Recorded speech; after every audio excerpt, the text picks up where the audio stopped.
اعوذ باللہ من الشیطان الرجیم بسم اللہ الرحمن الرحیم۔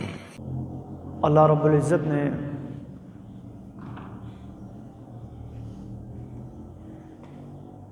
ہمیں جو دین عطا فرمایا ہے وہ ایک جامع دین ہے، اور اس دین پر چلنے میں، اس پر عمل کرنے میں ہماری دینی اور دنیاوی کامیابی ہے۔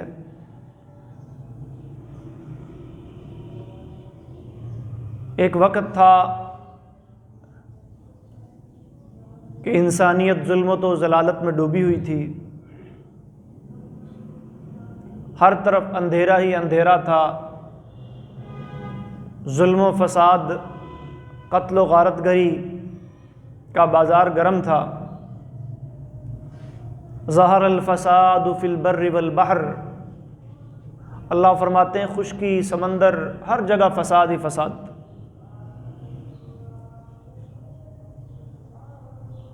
دنیا سے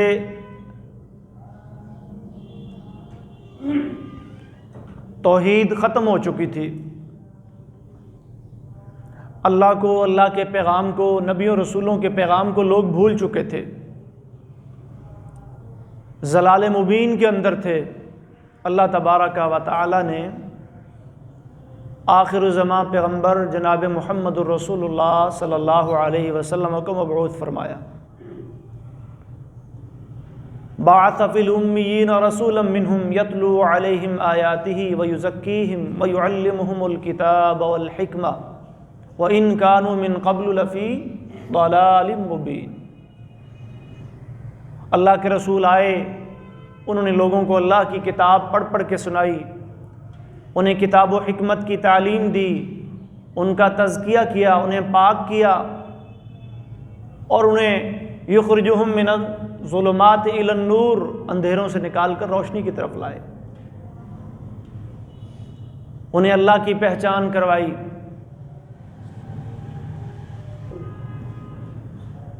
ان کی سیاست، معیشت، معاشرت، ان کی سیرت و کردار، الغرض ہر چیز کی اصلاح کی۔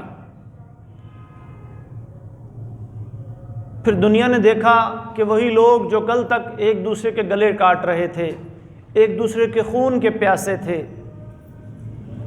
وہی لوگ جو مکہ کے اندر، بیت اللہ کے اندر، اللہ کے گھر میں 360 بت رکھ کے ان بتوں کی پوجا اور پرستش کر رہے تھے، ایک اللہ کو ماننے والے بن گئے، ایک اللہ کے سامنے جھکنے والے بن گئے۔ ان کا جینا، ان کا مرنا، ان کی دوستیاں، ان کی دشمنیاں، ان کی محبتیں، ان کی نفرتیں، ان کا لین دین، سب کی بنیاد اللہ کا دین بن گیا۔ اور پھر اللہ نے ان اللہ یرفع بہذا الکتاب اقواما ویضع بہ آخرین، اللہ نے پھر دنیا میں بھی عزتوں سے نوازا۔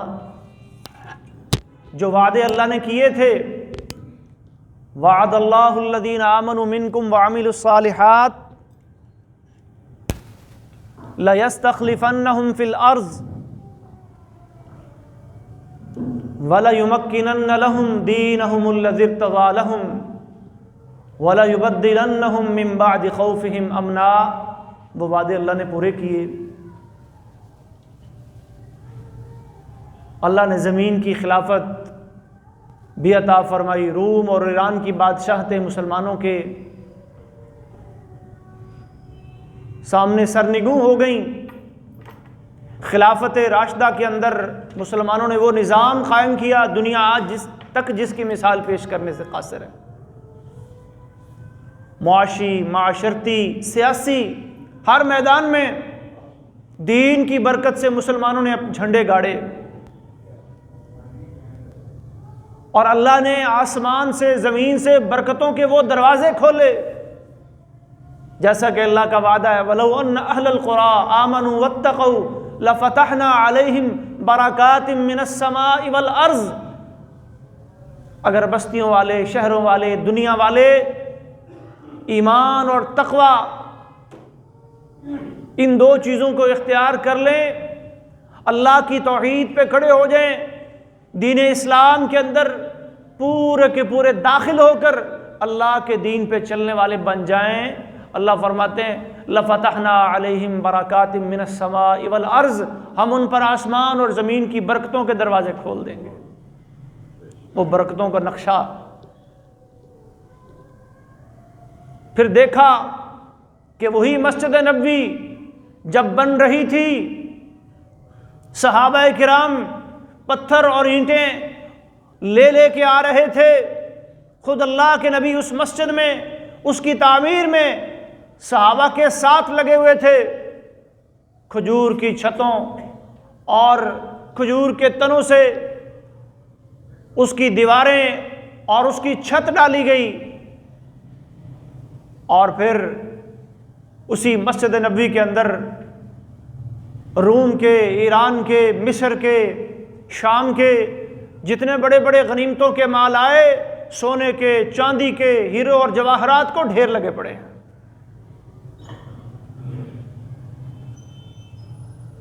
اور وہ امی جنہیں قرآن نے امی کہا،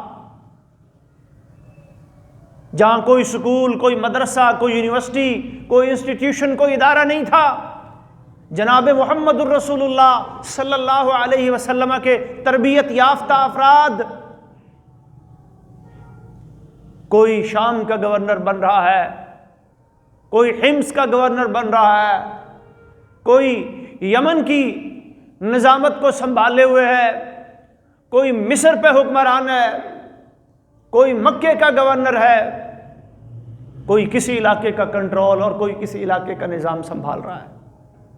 اللہ کے دین کی برکتوں سے مسلمانوں نے وہ دن بھی دیکھا کہ زکوٰۃ لے کے، صدقہ و خیرات لے کے لوگ نکلتے تھے، لینے والا کوئی نہیں ملتا تھا۔ یہ سب دین کی برکتیں تھیں جب ہم مکمل دین کے اوپر عمل پیرا تھے۔ اور پھر کیا ہوا؟ آہستہ آہستہ زوال آنا شروع ہوا، ہم عروج سے زوال کی طرف بڑھنے لگے، اور نبی علیہ الصلوۃ والسلام نے فرما دیا تھا وَجُعِلَ الذِّلَّةُ وَالصَّغَارُ عَلَى مَنْ خَالَفَ أَمْرِي، لوگوں یاد رکھنا، ذلت، حقارت اور پستی ان لوگوں کا مقدر بن جائے گی جو میرے طریقے کو چھوڑ کر کوئی اور طریقہ اختیار کریں گے۔ لوگوں یاد رکھنا، اس دین کو نہ چھوڑنا، لن تضلوا ما تمسکتم بہما، جتنے مرضی فتنے آ جائیں، جتنے مرضی فتنوں کی آندھیاں چل پڑیں، اگر تم نے کتاب اللہ اور سنت رسول کو مضبوطی سے تھامے رکھا، صراط مستقیم پہ کھڑے رہو گے۔ لا تزال طائفۃ من امتی، میری امت کی ایک جماعت ہمیشہ ظاہرین علی الحق، منصورین، حق پر کھڑے رہیں گے، اللہ کی طرف سے ان کی مدد کی جاتی رہے گی۔ علی من ناواہم، دشمن ان کا کچھ بھی نہیں بگاڑ سکے گا، بشرطے کہ لا تہنوا ولا تحزنوا وانتم الاعلون ان کنتم مؤمنین، تم نے ایمان کا، تم نے تقوی کا، تم نے اللہ کے دین کا پرچم یہ سر بلند رکھنا ہے، اس سے جڑے رہنا ہے۔ اور اگر یہ سمجھو گے کہ نہیں ہمیں دنیا کی ترقی چاہیے، ہم نے دنیا کے اندر آگے بڑھنا ہے، تو دین کو چھوڑنا ہوگا، دین کو ترک کرنا ہوگا، اور دنیاوی علوم، یہ ٹیکنالوجی کے، یہ سائنس کے علوم اگر پڑھنے ہیں تو مذہب کو اور دین کو ہمیں چھوڑنا ہوگا۔ یہ سوچ اگر تمہارے اندر آ گئی تو پھر یاد رکھو دنیا کی قومیں تم پر ٹوٹ پڑیں گی۔ یوشک ان تداعی الامم علیکم کما تداعی الاکلۃ الی قصعتها، تمہاری زندگی کس بات میں ہے؟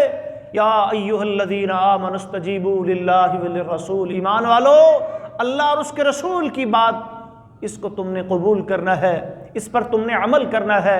اذا دعاکم لما یحییکم، اسی میں تمہاری دنیا کی عزت، بقا اور زندگی ہے، اور اسی میں تمہاری آخرت کی کامیابی ہے، کیونکہ ان کی دعوت کس لیے ہے؟ لما یحییکم، تمہاری جو اس دنیا کی زندگی ہے اس کو بہتر بنانے کے لیے، اور اس دنیا کے بعد جو آخرت کی زندگی ہے جس کے بارے میں رب کا قرآن کہتا ہے وَإِنَّ الْآخِرَةَ لَهِيَ الْحَيَوَانُ، اصل زندگی تو ہے ہی آخرت کی زندگی، اس کی بہتری کے لیے یہ دعوت ہے۔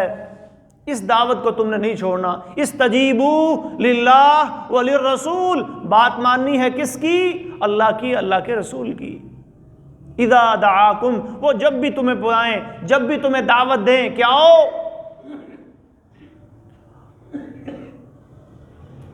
وَاعْلَمُوا أَنَّ اللَّهَ يَحُولُ بَيْنَ الْمَرْءِ وَقَلْبِهِ، اور یہ بھی جان لو، کئی دفعہ انسان بڑی کوشش کرتا ہے کسی عمل کو کرنے کی، لیکن اللہ کی طرف سے توفیق چھن جاتی ہے، توفیق شامل حال نہیں ہوتی، رکاوٹیں کھڑی ہو جاتی ہیں۔ لہذا اگر آج اللہ نے آپ کو توفیق دی ہے، آج اگر آپ کے پاس وسائل ہیں، آج اگر آپ کے پاس وقت ہے، تو اس کو ضائع مت کریں۔ ان وسائل کو اور ان صلاحیتوں کو، اس جوانی کو، اس صحت کو، اس فراغت کو، اس مال کو اللہ کے دین کے لیے استعمال کر لیں۔ رسول اللہ صلی اللہ علیہ وسلم صحابہ کرام کو نصیحت کیا کرتے تھے، بادروا بالاعمال، لوگوں نیک اعمال کرنے میں جلدی کرو، اس سے پہلے فتنن کا قطع اللیل المظلم، کہ وہ فتنے آ جائیں، وہ آزمائشیں تم پر آنی شروع ہو جائیں کہ جیسے رات یکا یک آتی ہے اور چھا جاتی ہے، اندھیرا پھیل جاتا ہے، دن اپنی روشنی ختم کر بیٹھتا ہے، ایسے وہ آزمائشیں آئیں گی، فتنے آئیں گے۔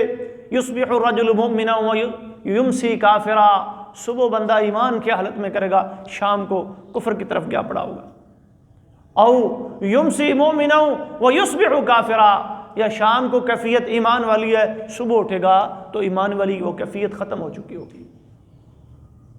اغتنم خمسا قبل خمس، غنیمت جانو یہ 5 چیزیں۔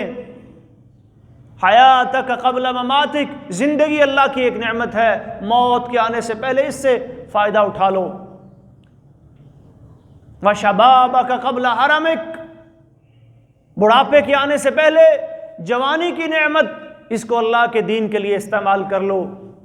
وغناک قبل فقرک، اپنی تمنگری، اپنا غنا، اپنے وسائل اس سے پہلے کہ تنگ دستی آ جائے، ان سے فائدہ اٹھا لو۔ وصحتک قبل سقمک، اور یہ صحت، یہ تندرستی، یہ اعضاء کا قوی ہونا، یہ آنکھوں کا دور تک دیکھنا، یہ کانوں کا ہر بات کو سن لینا، قدموں کا دوڑتے ہوئے چل پڑنا، یہ اللہ کی نعمتیں ہیں۔ اس سے پہلے کہ بیماری آ جائے، اس سے پہلے کہ کمزوری آ جائے، اس سے فائدہ اٹھا لو۔ وفراغک قبل شغلک، اور یہ جو فرصت ہے، فرصت کے لمحات ہیں آپ کے پاس، یہ بھی اللہ کی نعمت ہے۔ اس سے پہلے کہ مشغولیت آ جائے، مصروفیت آ جائے اور تمہیں وقت ہی نہ ملے، ان 5 چیزوں سے اللہ کے نبی فرما رہے ہیں فائدہ اٹھا لو۔ استجیبوا، آؤ، اللہ کا پیغام کیا ہے؟ للہ وللرسول، اللہ کی بات، اللہ کے رسول کی بات، زندگی کے ہر شعبے میں۔ اور جب مسلمان زوال کا شکار ہوئے تو سب شعبے کمزور پڑتے چلے گئے، عقائد میں بگاڑ اور خرابی آنا شروع ہوئی۔ عقیدہ توحید، ایک اللہ کی عبادت والا عقیدہ، ایک اللہ سے مانگنا، ایک اللہ کے سامنے گر گرانا، اسی کے سامنے اپنی مشکلات پیش کرنا، اسی کو حاجت روا، مشکل کشا سمجھنا، اسی پہ توکل، یہ عقیدہ کمزور ہونے لگا۔ محمد الرسول اللہ صلی اللہ علیہ وسلم اللہ کے آخری نبی ہیں، ان کی بات حرف آخر ہے، ان کا فیصلہ حرف آخر ہے۔ ان کے ہوتے ہوئے میں نے کسی کی بات نہیں ماننی، عقیدہ رسالت میں کمزوری آئی، ہمارا معاشی، معاشرتی، سیاسی ڈھانچہ اور نظام بدلا۔ اسلام نے جو شورائیت کا، خلافت کا جو سسٹم ہمیں دیا تھا، وہ کہیں سیکولرزم، کہیں کیپٹلزم، کہیں جمہوریت کی طرف چلا گیا۔ اس نظام کو ہم کھو بیٹھے، اور ایک بڑا زوال ہمارے اوپر یہ بھی آیا کہ ہم اپنی اخلاقی قدروں سے دور ہو گئے۔ اس وقت امت مسلمہ کی جو مجموعی صورتحال ہے، اس صورتحال میں ایک بڑا ہاتھ، ایک بڑا کردار اس بات کا بھی ہے کہ آج بحیثیت ایک امت، بحیثیت ایک مسلمان، میرے پاس وہ کردار نہیں، وہ سیرت نہیں، وہ کریکٹر نہیں، وہ اخلاق نہیں جو اخلاق اللہ کے نبی ہمیں سکھا کے گئے تھے، جس کے لیے اللہ کے نبی دنیا میں بھیجے گئے تھے۔ انما بعثت لاتمم مکارم الاخلاق، فرمایا مجھے بھیجا اس لیے کیا ہے میں لوگوں کے اخلاق کی اصلاح کروں، لوگوں کے اندر خوبیاں یہ پیدا کروں، یزکیہم، خرابیاں نکالوں۔ جہاں سے اللہ کے نبی نے اپنی دعوت کا آغاز کیا تھا، کیف وجدتمونی، یہ تھی ہماری دعوت کی بنیاد۔ لوگو تم نے مجھے کیسا پایا؟ آپ صادق ہیں، آپ امین ہیں، آپ وعدے کی پاسداری کرنے والے ہیں، آپ زبان کے سچے ہیں، آپ نے کبھی زبان سے جھوٹ نہیں بولا۔ یہ تھی اللہ کے نبی کی دعوت، کردار کی دعوت، اخلاق کی دعوت، جس کی گواہیاں رب کے قرآن نے دی، وَإِنَّكَ لَعَلَىٰ خُلُقٍ عَظِيمٍ۔ اے نبی صلی اللہ علیہ وسلم، آپ تو اخلاق کے بڑے عظیم درجے کے اوپر فائز ہیں۔ ام المومنین عائشہ رضی اللہ تعالی عنہا، ہشام پوچھتے ہیں ام المومنین بتائیے نبی مکرم صلی اللہ علیہ وسلم کا اخلاق کیسا تھا؟ فرماتی ہیں کان خلقہ القرآن، آپ کا اخلاق تو قرآن تھا۔ فبما رحمت من اللہ لنت لہم، آپ کی طبیعت اور مزاج کیسا تھا؟ آئیے رب کا قرآن کھولیں۔ اللہ فرماتے ہیں اللہ نے آپ پر یہ رحمت فرمائی، آپ کے دل کو اللہ نے نرم بنایا، آپ کو سخت مزاج والا اللہ نے نہیں بنایا۔ وَلَوْ كُنْتَ فَظًّا غَلِيظَ الْقَلْبِ، اگر آپ ترش روح، سخت دل والے ہوتے، لَانْفَضُّوا مِنْ حَوْلِكَ، تو پھر یہ دعوت، یہ دین، اس کی اشاعت نہ ہو سکتی، یہ دعوت پھیل نہ سکتی۔ وَاخْفِضْ جَنَاحَكَ لِمَنِ اتَّبَعَكَ مِنَ الْمُؤْمِنِينَ، اللہ نے حکماً فرمایا اے نبی اپنے پیروکاروں کے لیے، ایمان والوں کے لیے اپنا بازو نرم رکھیے۔ فَاعْفُ عَنْهُمْ وَاسْتَغْفِرْ لَهُمْ وَشَاوِرْهُمْ فِي الْأَمْرِ، معاف کرنا سیکھیے، ان کے لیے بخشش کی، ان کی لغزشیں، ان کی خطائیں، ان کی غلطیاں معاف کیجئے، اور اللہ سے بھی دعا کیجئے اللہ ان کی غلطیاں معاف فرمائیے۔ شاورہم فی الامر، معاملات میں ان سے مشورہ کیجئے۔ یہ سکھایا تھا اللہ نے اپنے نبی کے ذریعے، اپنے نبی کو بھی یہی تعلیم دی اور امت کو بھی یہی سکھایا۔ ان من احبکم الی واقربکم منی مجلسا یوم القیامہ احاسنکم اخلاقا، نبی علیہ الصلوۃ والسلام نے بھی صحابہ کو، امت کو یہی پیغام دیا، لوگو قیامت کے دن اگر میرے قریب بیٹھنا چاہتے ہو، میرے قریب مجلس لگانا چاہتے ہو، تو پھر اپنی سیرت و کردار، اپنا اخلاق بہتر بنا لو۔ قیامت کے دن اگر اپنے میزان کو نیکیوں سے بھرنا چاہتے ہو تو پھر سن لو، ما من شیء فی المیزان اثقل من حسن الخلق، عقیدہ اور ایمان کے بعد حسن خلق سے زیادہ بھاری کوئی چیز میزان میں تمہیں نہیں ملے گی۔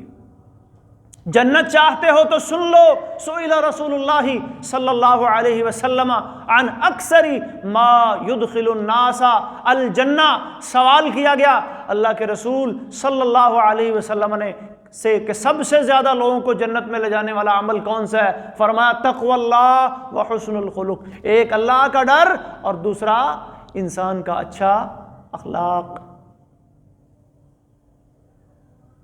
یہ تھی نبی صلی اللہ علیہ وسلم کی دعوت، ایسے تربیت کی تھی اللہ کے نبی صلی اللہ علیہ وسلم نے صحابہ کرام کی۔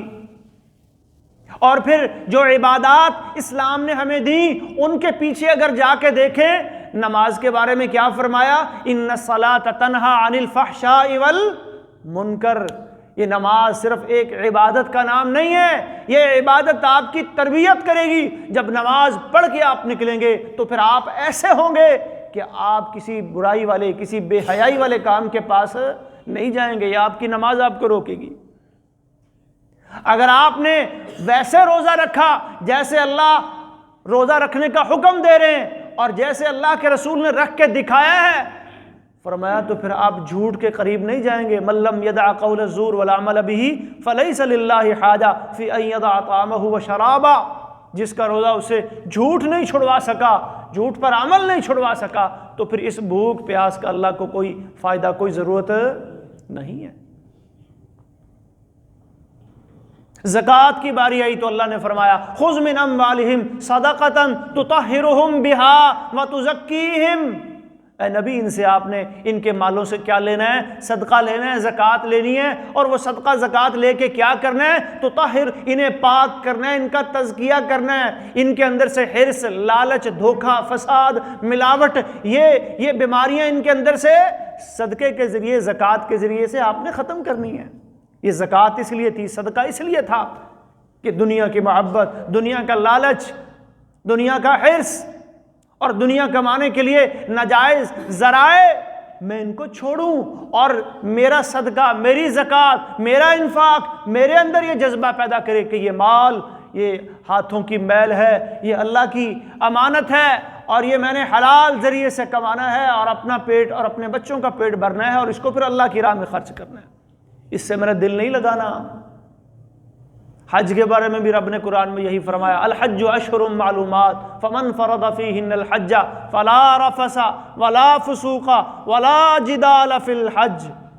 حج کے مہینے معلوم ہیں، جو ان معلوم مہینوں کے اندر حج کے لیے جائے، حج کے سفر پہ نکلے، عمرہ کے لیے جائے، بیت اللہ کی زیارت کے لیے جائے، تو وہاں جا کے صرف طواف کر کے، سعی کر کے، بیت اللہ کا طواف کر کے، حجر اسود کا استلام کر کے، صفا مروہ کے درمیان سعی کر کے یہ نہ سمجھے کہ بس میرا حج پورا ہو گیا، میرا عمرہ پورا ہو گیا، نہیں، فلا رفثا، وہاں اپنی زبان کو قابو میں رکھے، وہاں اپنی نظر کی حفاظت کرے کہ زبان سے کوئی بے حیائی والی بات نہ نکلے، نظر کسی غیر محرم کے چہرے کی طرف نہ اٹھے، لا فسوق، اللہ کی نافرمانی والا کوئی کام نہ ہو، لا جدال، کوئی کسی مسلمان سے آپ کا جھگڑا نہ ہو، پھر آپ کا حج کیا بنے گا؟ حج مبرور۔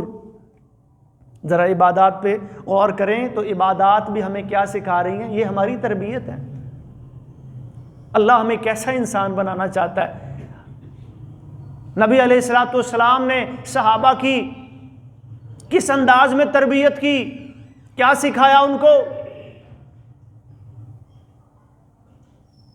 آج ہم جس اخلاقی پستی اور زوال کا شکار ہیں، اس کی وجہ کیا ہے؟ اس کے اسباب کیا ہیں؟ سب سے بڑی وجہ تو محترم بھائیو ہمارے ایمان کی کمزوری ہے۔ ایمان اور اخلاق، اس کا بڑا گہرا تعلق ہے۔ جب آپ کا ایمان مضبوط ہوتا ہے تو پھر آپ کا تعلق اللہ کے ساتھ بھی مضبوط ہوتا ہے، اللہ کے بندوں کے ساتھ بھی تعلق آپ کا ویسا ہی ہوتا ہے جیسے اللہ چاہتے ہیں۔ صحیح بخاری اٹھائیے، امام بخاری رحمۃ اللہ علیہ نے اسی طرح صحیح مسلم کتاب الایمان کے اندر احادیث نقل کی ہیں، رسول اللہ کے فرامین نقل کیے ہیں، لا یؤمن احدکم حتی یحب لاخیہ ما یحب لنفسہ۔ اور یہ کیا ہے؟ یہ کردار ہی تو ہے، جو چیز اپنے لیے پسند ہے وہی اپنے بھائی کے لیے پسند کریں۔ فرمایا اگر یہ چیز نہیں ہوگی تو آپ ایماندار نہیں ہوں گے۔ لا ایمان لمن لا امانت لا، جس بندے کے اندر امانت نہیں، وہ امین نہیں، وہ خائن ہے، اللہ کے نبی فرما رہے ہیں اس کا کوئی ایمان نہیں۔ اور ایک حدیث، یہ جو حدیث ہے نا لا ایمان لمن لا امانت لا، صحابی جو اس کو روایت کر رہے ہیں نا، وہ بیان کرتے ہیں کہ نبی صلی اللہ علیہ وسلم اکثر خطبوں کے اندر یہ روایت، یہ حدیث پڑھا کرتے تھے، لا ایمان لمن لا امانت لا ولا دین لمن لا عہد لا، اس کا کوئی دین نہیں جس کے اندر وعدے کی پاسداری نہیں۔ یہ اخلاق کو اللہ اور اللہ کے نبی کس چیز سے جوڑ رہے ہیں؟ یہ ہمارا ایمان ہے۔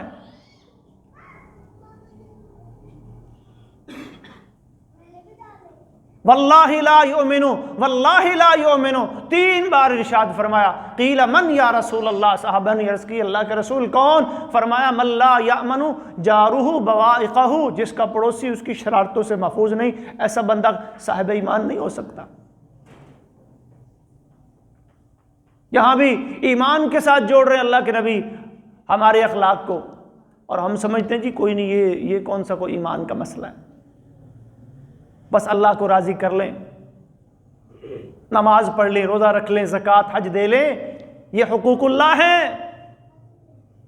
یہ حکم بھی اللہ ہی کا ہے کہ ہم نے عبادات کے ساتھ ساتھ اللہ کے مخلوق کو، اپنے ارد گرد بسنے والے انسانوں کو اپنی زبان سے، اپنے ہاتھ سے، اپنے کسی عمل سے، اپنے کسی رویے سے کوئی تکلیف نہیں پہنچانی۔ المسلم من سلم المسلمون من لسانہ ویدہ۔ اور نبی علیہ الصلوۃ والسلام نے سنن ابی داؤد کے اندر ایک حدیث آتی ہے، 4 چیزوں کے بارے میں فرمایا، اربع اذا کن فیک فلا علیک ما فعل۔ یہ اتنی قیمتی چیز ہے، انسان کے کردار اور سیرت اور اخلاق کی بہتری، یہ اتنی قیمتی چیز ہے۔ فرمایا دنیا کی ساری چیزیں بھی اس کے سامنے چھوٹی ہیں۔ فرمایا 4 چیزیں اگر تیرے اندر ہیں نا، تو پھر اگر دنیا کی دوسری نعمتیں تیرے پاس نہیں بھی ہیں، تجھے پریشان ہونے کی کوئی ضرورت نہیں ہے۔ صدق و حدیث، اگر تو بات کا سچا ہے، ادا و امانہ یا حفظ و امانہ کے الفاظ ہیں، اگر تیرے اندر امانت ہے تو امانت کی حفاظت کرنا، امانت کو ادا کرنا تو جانتا ہے، تو امین ہے۔ عفت فی طعمہ، اگر تو اپنے آپ کو اور اپنے اہل و عیال کو حلال کھانا جانتا، حلال کھلانا جانتا ہے، تیری روزی پاک ہے، تیرا رزق پاک ہے۔ اور یہ جو حرام کا نشہ ہے نا محترم بھائیو، یہ انسان سے بڑے گناہ کروا دیتا ہے۔ جھوٹ یہ بلواتا ہے، 2 نمبری یہ کرواتا ہے۔ یہ حرام کا نشہ جس انسان کو لگ جاتا ہے، نہ جانے کتنی برائیوں کے اندر انسان مبتلا ہو جاتا ہے۔ اس لیے اللہ کے نبی فرما رہے ہیں یہ 4 چیزیں پلے باندھ لو، یہ 4 تمہارے پاس ہیں، فلا علیک ما فاتک من الدنیا، تو پھر دنیا کی باقی چیزوں کی اگر آپ کے پاس کوئی کمی بھی ہے کوئی حرج نہیں۔ آپ زبان کے سچے ہیں، آپ کے اندر امانت ہے، آپ اپنے رزق روزی کا خیال کرتے ہیں کہ یہ حلال ذرائع سے آ رہی ہے، اس میں حرام کی آمیزش شامل نہیں ہے۔ اور چوتھی بات فرمائی وحسن خلیقہ، آپ کا کردار، آپ کا اپنے دوسرے مسلمان بہن بھائیوں سے، اپنے عزیز و اقارب سے، اپنے اہل محلہ سے، اپنی مسجد میں، اپنے علاقے میں رہنے والے، اپنی مسجد میں نماز کے لیے آنے والے دیگر مسلمان بھائیوں سے آپ کا کیسا رویہ ہے، آپ کا اخلاق کیسا ہے۔ نبی صلی اللہ علیہ وسلم فرماتے ہیں انکم لا تسعون الناس باموالکم، آپ اپنے مالوں کے ذریعے لوگوں کو خوش نہیں کر سکتے، نہ کسی کے پاس اتنے مال ہیں، اور نہ ہی بندہ اتنا فیاض آج دنیا میں کو موجود ہے کہ بندہ کہے جی جو کمایا سارا لوٹا دو، کسی کو تھوڑا مل جائے گا وہ ناراض ہو جائے گا، کسی کو کوئی آپ اس کی طمع کے مطابق نہ دیں گے وہ ناراض ہو جائے گا۔ اللہ کے نبی بھی بس اوقات صحابہ کرام بدو عربی صحابہ آتے تھے نا اور کچھ دیتے تھے، نہیں جی تھوڑا ملا ہے، تو مال کے ذریعے آپ کسی کو راضی یا خوش نہیں کر سکتے۔ وَلَٰكِنْ لِيَسَعْهُمْ مِنْكُمْ بَسْطُ الْوَجْهِ وَحُسْنُ الْخُلُقِ، کشادہ رو چہرہ اور اچھا اخلاق، یہ لوگوں کو اپنے قریب کرنے کا، لوگوں کے دل جیتنے کا، لوگوں کے دلوں میں گھر کرنے کا یہ بہترین نسخہ اللہ کے نبی بتا رہے ہیں۔ اپنے کردار کو بہتر بنا لو، اپنی سیرت کو، اپنے کریکٹر کو اچھا بنا لو، اللہ کے ہاں بھی سرخرو ہو جاؤ گے۔ قیامت کے دن میدان محشر کے اندر جب میزان لگے گا، تمہارے اعمال تولے جائیں گے، تو سب سے بھاری عمل تمہارا یہ ہوگا۔ اور جب شفاعت کی سفارش کی باری آئے گی، تم کہاں بیٹھے ہوگے؟ ان من احبکم الی واقربکم منی مجلس یوم القیامہ احاسنکم اخلاقا، اللہ کے نبی کے قریب ہی بیٹھے ہوگے، مجلسیں تمہاری اللہ کے نبی کے قریب ہوں گی۔ اور جب تمہارا تمہارے اعمال تولے جائیں گے، تمہیں جنت کا پروانہ ٹکٹ پکڑایا جائے گا۔ جا رہے ہوگے تو راستے میں کوئی گریبان پکڑ کے کھڑا نہیں ہوگا، اللہ ابھی میرے حق تو رہتے ہیں۔ بخاری اور مسلم کی حدیث ہے، نبی صلی اللہ علیہ وسلم فرماتے ہیں اتدرون مل مفلس، جانتے ہو مفلس کون ہوتا ہے؟ فرمایا ان المفلس من امتی من یاتی یوم القیامہ، میری امت کا مفلس وہ ہے قیامت کے دن آئے گا بصلاۃ وصدقۃ وصیام، ساری باتیں اس کے پاس ہیں، نماز بھی ہے، روزہ بھی ہے، صدقہ و خیرات بھی ہیں، لیکن ایک عمل کے اندر وہ کمزور ہوگا۔ وہ کمزوری اس میں کیا ہوگی؟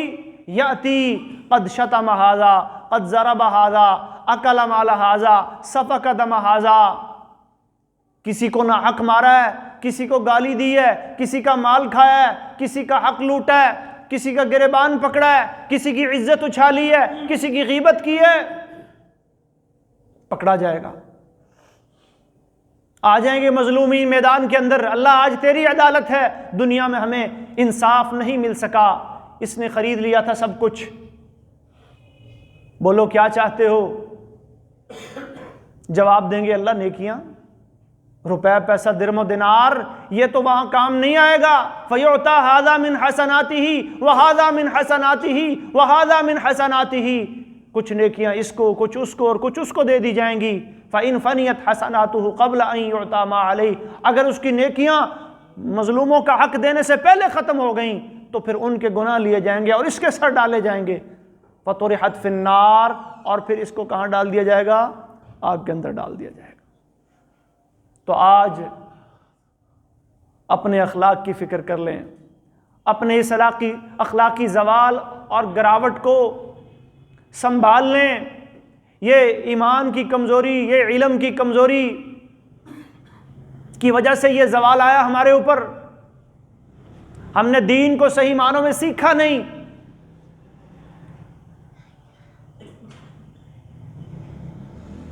اور پھر شیطان نے بھی اپنا بڑا کردار ادا کیا۔ الشیطان یعدکم الفقر ویأمرکم بالفحشاء، اللہ فرماتے ہیں یہ اسی لیے تو اللہ نے بار بار منع کیا، لا تتبعوا خطوات الشیطان، یہ شیطان کے راستوں پہ تم نے نہیں چلنا، اس کے قدموں پہ کا پیچھا تم نے نہیں کرنا۔ وہ کیا چاہتا ہے؟ انما یرید الشیطان ان یوقع بینکم العداوۃ والبغضاء، وہ تمہاری یہ خوبی، یہ تمہارا اخلاق، یہ تمہاری سیرت و کردار، وہ تمہاری ان محبتوں کا، وہ تمہاری ان مودتوں کا دشمن ہے۔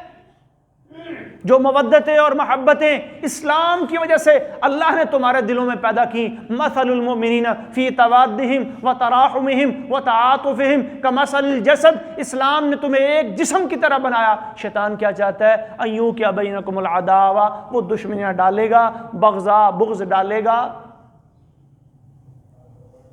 وَيَصُدَّكُمْ عَنْ ذِكْرِ اللَّهِ، تمہیں ان چیزوں میں الجھائے گا، تمہارے اندر بدگمانیاں پیدا کرے گا، تمہاری زبانیں خراب کرے گا، تمہیں لڑائے گا، تمہارے جھگڑے کروائے گا، تم اپنی ساری صلاحیتیں، توانائیاں بجائے اللہ کے ذکر پہ لگانے کے، بجائے اللہ کی عبادت پہ لگانے کے، بجائے اللہ کی مخلوق کو راضی کرنے کے، تم ان جھگڑوں کے اندر الجھ جاؤ گے، پڑ جاؤ گے۔ اس کے راستوں پہ نہ چلو، وہ بڑا تمہارا سخت دشمن ہے، اس سے بچو، اپنی خواہشات نفس سے بچو، اپنے اندر کسر نفسی اور عاجزی پیدا کرو، معاف کرنا سیکھو۔ ما زاد اللہ بعفو الا عزا، یہ اللہ کے نبی وعدہ کر رہے ہیں، اللہ عزت کرنے، معاف کرنے سے عزت کم نہیں کرتا، عزت بڑھاتا ہے۔ وَلَمَنْ صَبَرَ وَغَفَرَ فَإِنَّ ذَلِكَ لَمِنْ عَزْمِ الْأُمُورِ، یہ کوئی چھوٹا کام نہیں، بڑے ہمت والے کاموں میں سے ہے۔ قوت برداشت نہ رہی ہمارے اندر۔ نبی علیہ السلام نے تو فرمایا تھا لَيْسَ الشَّدِيدُ بِالسُّرَعِ إِنَّمَا الشَّدِيدُ الَّذِي يَمْلِكُ نَفْسَهُ عِنْدَ الْغَضَبِ۔ اخلاق ہمارا کب خراب ہوتا ہے؟ جب ہم آپے سے باہر آتے ہیں، جب ہمیں غصہ ضرورت سے زیادہ آنے لگ جاتا ہے اور ہمیں اس پہ قابو پانا نہیں آتا۔ فرمایا طاقتور وہ نہیں ہے جو کسی کو نیچے گرا لے، اصل طاقتور وہ ہے جو اپنی میں کو مار لے، اپنے آپ پہ قابو پا لے، جس کے منہ سے میں نکل جائے۔ میں کیا ہوں؟ میں تو کچھ بھی نہیں.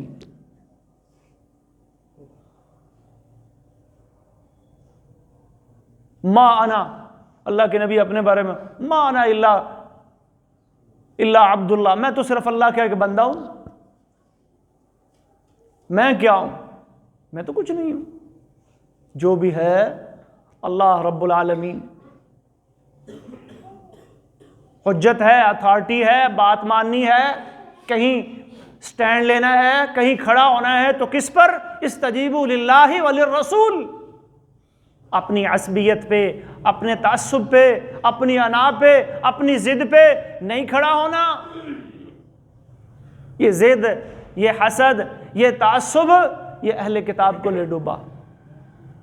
قرآن میں اللہ نے کئی مقامات پہ یہ موضوع بیان کیا کہ انہیں سارا پتہ تھا یہ اللہ کی سچی کتاب ہے، یہ اللہ کے سچے نبی ہیں، محمد صلی اللہ علیہ وسلم پہ اترنے والی کتاب قرآن مجید اللہ کی سچی کتاب ہے. یعرفونہ کما یعرفون ابناہم، سارا پتہ تھا، پہچانتے تھے جس طرح ایک باپ کو ایک بیٹے کے بارے میں پتہ ہوتا ہے، اپنے بیٹے کے بارے میں کہ یہ میرا بیٹا ہے، میں اس کا باپ ہوں.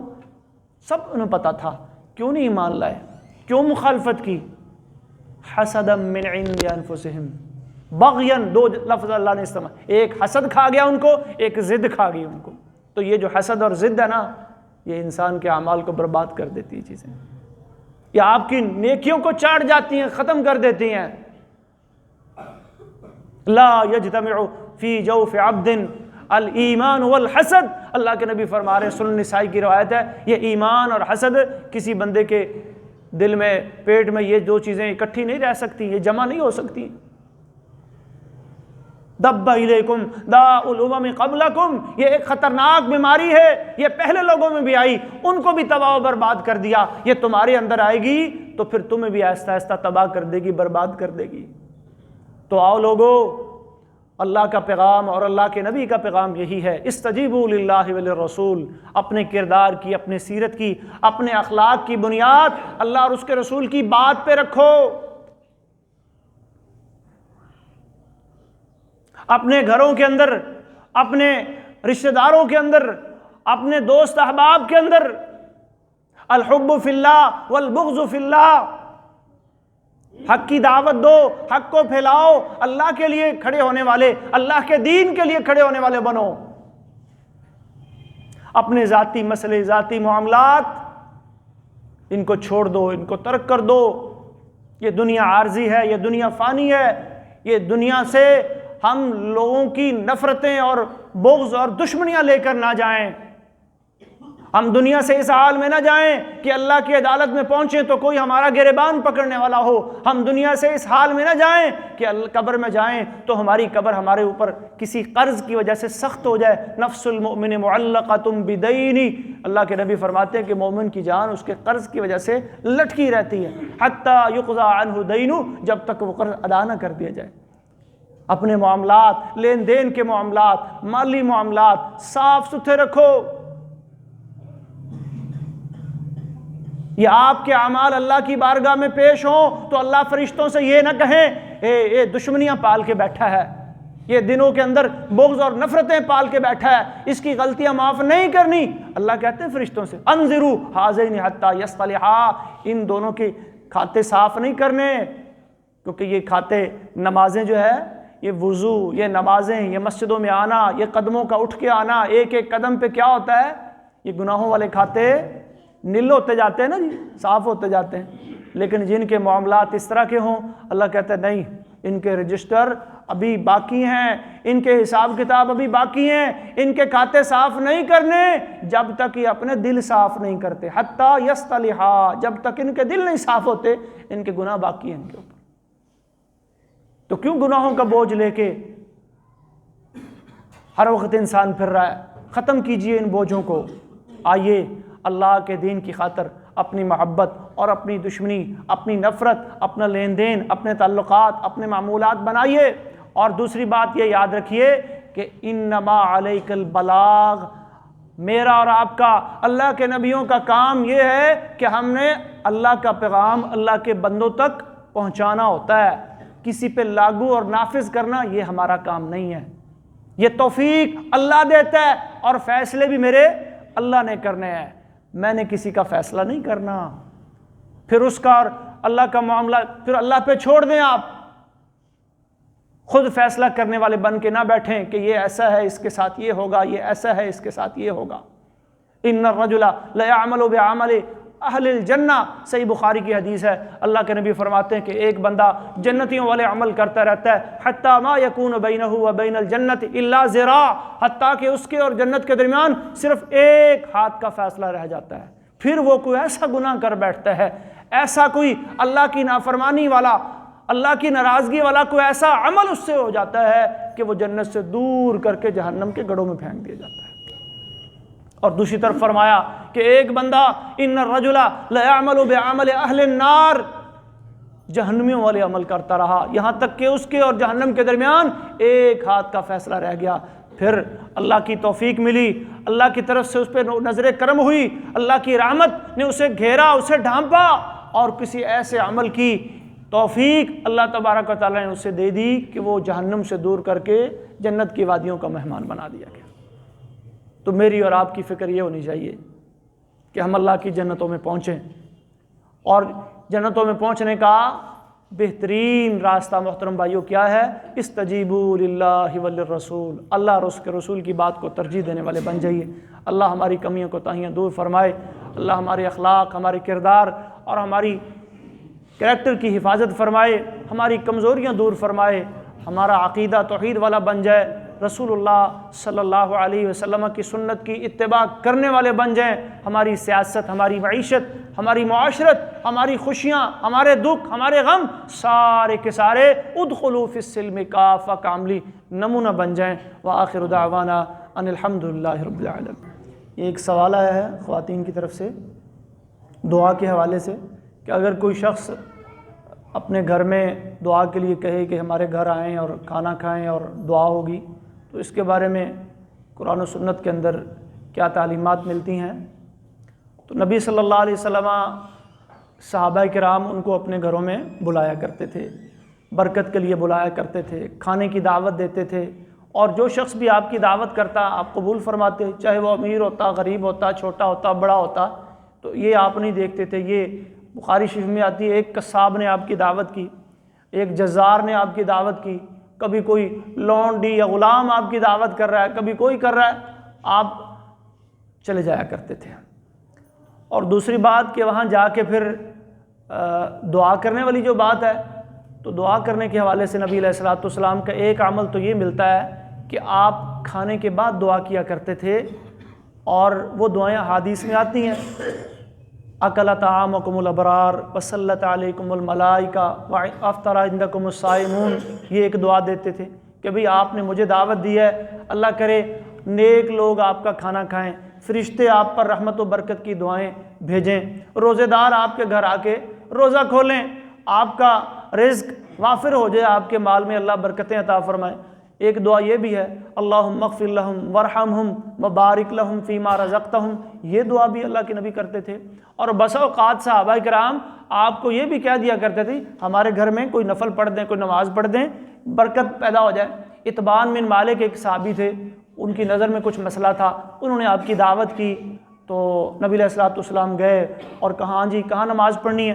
آپ نے وہاں نماز بھی نفل نماز پڑھ دی اور اس کے لیے دعا بھی کر دی۔ تو احادیث میں تو ہمیں یہ ملتا ہے۔